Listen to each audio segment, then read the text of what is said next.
अहम खबर से आपको आगाह करेंगे कि तुर्बत में इलेक्शन कमीशन के दफ्तर पर दस्ती बम हमला किया गया है। फायरिंग भी की गई है। पुलिस एहलकार जाँ बहक हो गया है। तुर्बत में इलेक्शन कमीशन के दफ्तर पर दस्ती बम हमला किया गया है और फायरिंग भी की गई है, जिसके नतीजे में पुलिस एहलकार जाँ बहक हो गया है। पुलिस के मुताबिक तुर्बत में इलेक्शन कमीशन के बाहर फायरिंग से एक पुलिस एहलकार जाँ बहक हुआ। तहम इलेक्शन कमीशन के रीजनल दफ्तर के अहाते में दस्ती बम हमले में कोई जानी नुकसान नहीं हुआ है। पुलिस हुकाम का कहना है कि नामालूम मुल्जिमान ने इलेक्शन कमीशन के दफ्तर के अंदर दस्ती बम फेंका और फायरिंग करते हुए फरार हो गए। मुल्जिमान की तलाश के लिए कार्रवाई का आगाज कर दिया गया है। निगरान विफाकी वज़ीर इत्तलात मुर्तज़ा सोलंकी ने कहा है कि मुल्क विफाकी पार्लिमानी जमहूरी निज़ाम पर चलेगा और इस पर सबका इत्तफाक है। इस्लामाबाद में सेमिनार से खिताब में निगरान वज़ीर इत्तलात मुर्तज़ा सोलंकी ने कहा कि इलेक्शन कमीशन ने ज़ाब्ता इखलाक जारी किया है। मीडिया को इलेक्शन कमीशन के ज़ाब्ता इखलाक से ज़रूर आगाह होना चाहिए। इलेक्शन से मुतालिक बेबुनियाद प्रोपेगेंडा किया जा रहा था। 8 फरवरी के इंतखाबात के बारे में बहुत से लोगों ने कयासराइयां की। कहा कि विफाकी हुकूमत ने अपना मौक़िफ़ मुस्तकिल मिजाजी से पेश किया। मुल्क विफाकी पार्लिमानी जमहूरी निज़ाम पर चलेगा और इस पर सबका इत्तफाक है। मुर्तज़ा सोलंकी ने कहा कि 18वीं तरमीम में आर्टिकल 224 में तरमीम करके निगरान हुकूमतों का निज़ाम लाया गया। पार्लिमानी निज़ाम में कानून साजी से बेहतरी लाई जा सकती है। अवाम के पास इख्तियार होना चाहिए कि वो अपने मुंतखब नुमाइंदों को जवाबदेह बनाए।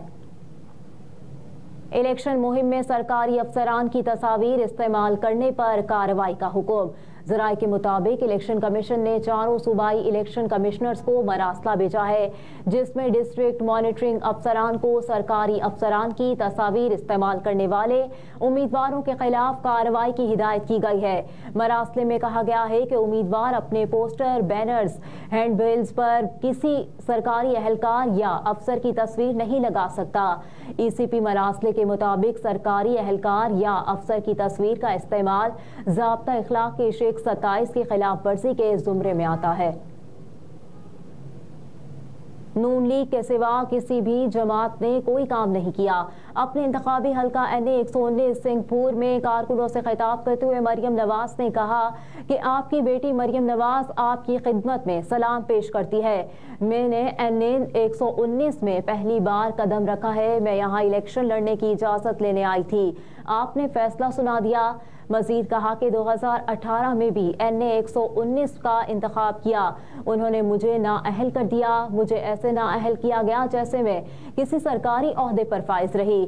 मुझ पर इल्ज़ाम यही था, अपने वालिद का साथ क्यों दिया। चाहे जान चली जाती, लेकिन मैं अपने वालिद के कदम से कदम मिलाकर चली। चीफ ऑर्गेनाइजर मुस्लिम लीग नून ने कहा कि नून लीग के अलावा किसी जमात ने कुछ नहीं किया। नून लीग के अलावा दीगर जमातों का काम सिर्फ तनकीद करना है। एक जमात ऐसी है जो ना तनकीद करती है ना तनकीद का जवाब देती है। हमारे काम इतने हैं कि बताने के लिए बहुत कुछ है। और आज से 28 जनवरी तक पंजाब के मुख्तलिफ शहरों में बारिश मुतवक्के। तर्जुमान PDMA का कहना है कि 25 से 28 जनवरी तक पंजाब के मुख्तलिफ शहरों में बारिश का इम्कान है। DG खान, बहावलपुर, मुल्तान, रावलपिंडी और गुजरावाला के बेशतर इलाकों में बारिश होगी। PDMA के मुताबिक पंजाब के मैदानी इलाके जनवरी के आखिरी हफ्ते भी धुंध की लपेट में रहेंगे। तर्जुमान ने बताया कि मरी और गिरदनवाह में भी बारिश और बर्फबारी मुतवक्के है। मरी में सयाहों की सहूलियात के लिए 13 फैसिलिटेशन सेंटर्स कायम किए गए हैं। PDMA तर्जुमान ने कहा कि खुश्क सर्दी से मुख्तलिफ बीमारियों का फैलाव तेज हो रहा है।